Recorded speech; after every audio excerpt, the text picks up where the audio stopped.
So what's going on? Zachary Kibbe here, how you doing?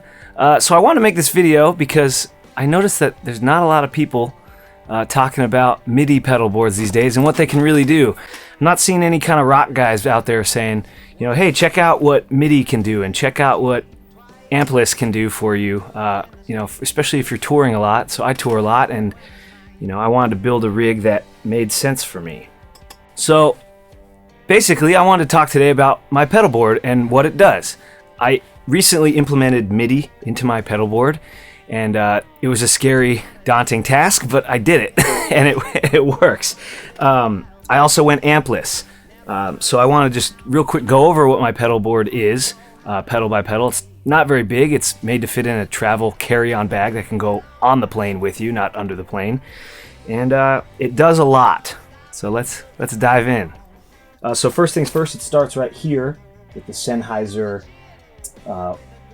pedal board pack wireless transmitter receiver.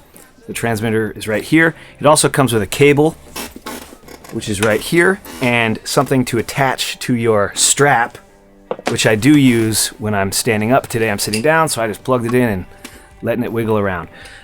One drawback of this one in particular is that I wish that the strap holder was actually the opposite direction. If you're looking into buying one, just know that when I played my first show with it, right when I did my first movement, the transmitter just slipped right out of the holder, and it was just dangling there. So I literally had to pull it up and put it in my pocket, and kind of, you know, defeated the purpose. If you're going to be changing guitars or something, you need it to stay on the strap and on the guitar, not on you. So that's something to consider. I did fix it with a couple zip ties. Kind of just worked. But anyway, this goes into that. I like it, pedal board form. It does have a tuner built in, which is an okay tuner. I actually don't recommend it. I think it's not very, it's pretty accurate, but it's annoying because as soon as you're sharp or flat, it just gives you one dot, and if you get real flat, it gives you two, but it doesn't really show you that you're getting that close. So I actually stick with the HX Stomp tuner, which I'll just do right now just to make sure I'm back up in tune. I always run wireless when I'm touring or playing gigs. I just prefer it. It gives me freedom, and it also gives me the right buffering. You know, I watched a lot of videos about buffering, and Mason Marangella, the rig doctor, he's probably the best at talking about it.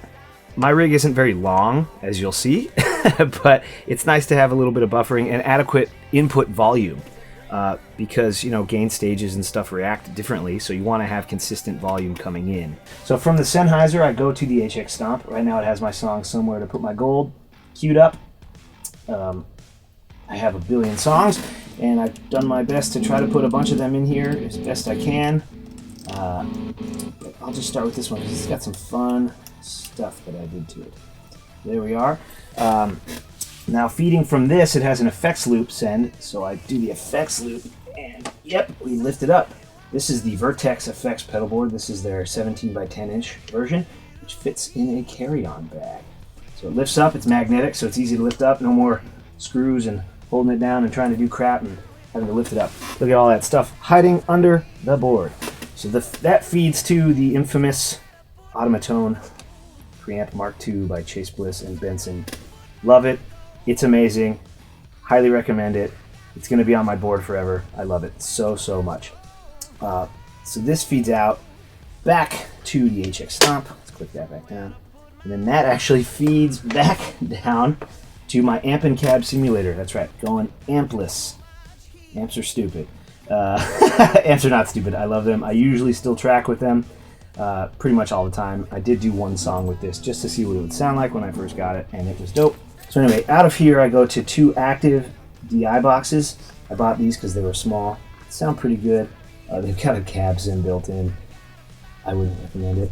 And it's all being powered by the Strymon Ojai. I've got a pair of them down here stacked up on top of each other. They run super cool. I had them on for a gig for about 4.5 hours, and they didn't overheat or get crazy or anything. But that's not all. The Morningstar MC8.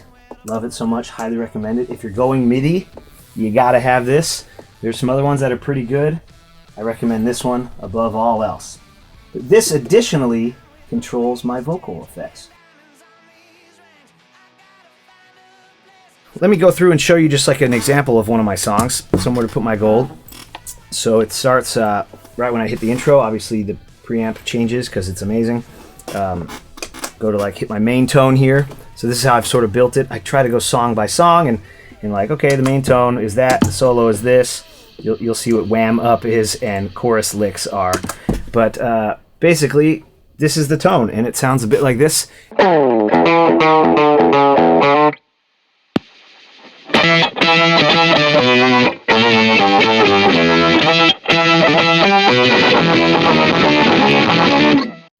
then back to my main tone if I want.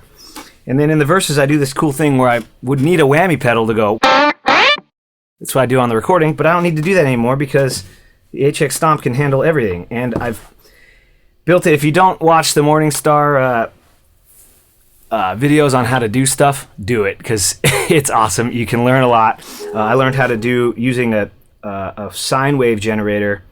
Just one push of this button on the wham up is a timed surge up an octave, which I've been able to MIDI map and using CC messages to have. If you'll notice when I push on this, one of these little blocks is going to turn on. That one right there. So that one goes up an octave. That's what it does. So I go. How fucking cool is that? Yep. Anyway, so there's that. And then, when I go to the choruses and it's, somewhere to put my gold. Yep. That was like 5 pedal changes at once. So I push on this, octave goes up. You'll see the setting on this changes, and when I release, it goes back away. So check this out. So.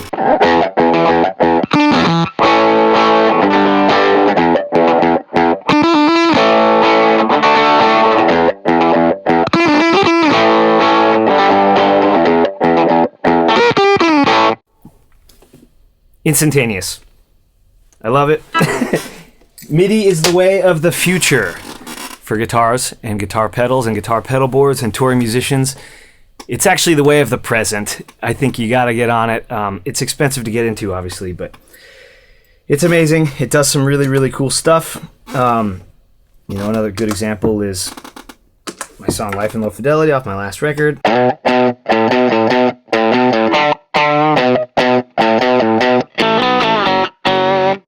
Or, verse 2.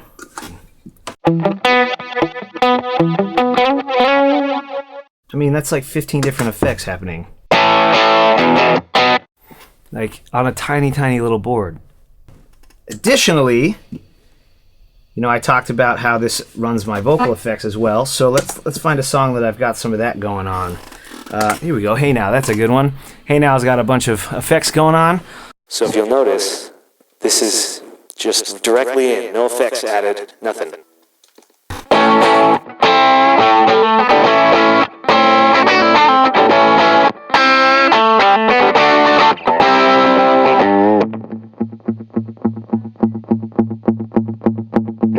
Hey now, what you doing? Hey now, where you going? Hey now, that ain't no way to be.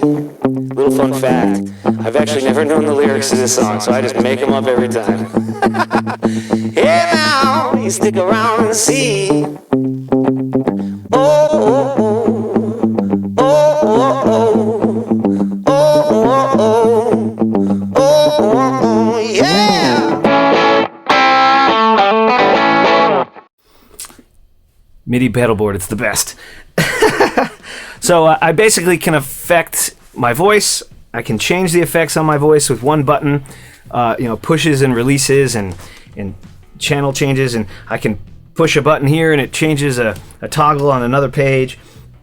So between the HX Stomp and the preamp, which has amazing fuzzes, overdrives, clean tone, treble boost, I love it. It's amazing, and all powered by the brain that is the MC8 by Morningstar. It kind of can do everything you need to do. I've had a lot of fun putting in the time building sort of the presets, and that's been, that's a time-consuming thing. It's been a thing, but beyond that, once you have it in, it's in, and it's there forever. And You know, just as simple as like putting a tuner on one knob instead of having to hold down the button on the HX Stomp to do it, which is annoying. You know, but with one button I can turn off the slapback delay and turn on the distortion on my vocals. I can change the guitar tone with the preamp, and I can change any pedals I want, obviously up to 8 blocks. That's what the HX Stomp is doing these days, but it'll probably get better eventually. I mean, I've never needed more than the 8, so I think it's fine. And I can even change amps if I wanted to underneath the hood. So that has been my pedalboard setup video tutorial, I guess. Leave a comment, ask a question, I'm happy to answer. I've spent a lot of time digging in on all of these, so I feel like I've sort of learned the ins and outs pretty good on what they can do. If you're willing to put in the time and the energy and the money, you can really, really get yourself a dope pedalboard, and honestly, for not much more than you'd spend. I mean, I have 30 different overdrives now and fuzzes in one pedal, and you know, 30 of those at $100 a pop, you're spending way more. This thing is, you know, you can get it for $700. I know that's a lot for one pedal, but what it can do is insane. It can do 10 pedals worth of stuff, so at $70 a pedal, you're saving money, you know. So yeah, highly recommend all of this gear. I love it. I put it on my board for a reason. This has been about a 2-year build of me working on all of this and finally deciding to go MIDI and dive into it and make it happen. And I couldn't be happier. Fade away, my darling. Stay with me. Oh, oh, oh. Stay.